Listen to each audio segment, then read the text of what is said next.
Submarine eruptions of the volcanoes can happen, and this is where we find them through the rafts of the pumice. Pumice is a kind of rock floating on the water. It's a volcanic rock full of vesicles. It can actually is lighter than the water. It can stay on top of the water. The rafts of it we were seeing up to the 20th century. We didn't have any idea of what's the source of them. Now we know these are formed by these volcanoes appearing on the surface, erupting from the bottom of ocean to the surface of the water, then building up a raft or a hill even, then shattering that hill because of the magma chamber being flooded by the water, exploding and disappearing. This is how you see appearing of the volcano, then gradually disappearing. And the heat created, our satellites can pick them now. We know these things exist. This was a mystery of the 20th century.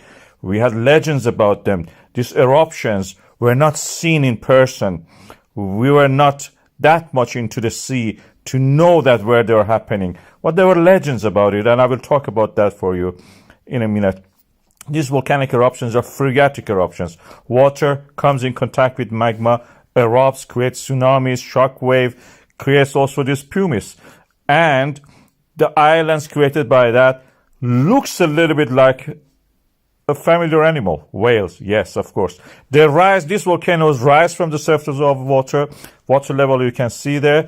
Then the wave action gradually erodes them back. The gravity pulls them, lava down, the magma solidified. And this is very similar to what we know about the Sindbad island, living island. This was a back of the whale, they were thinking.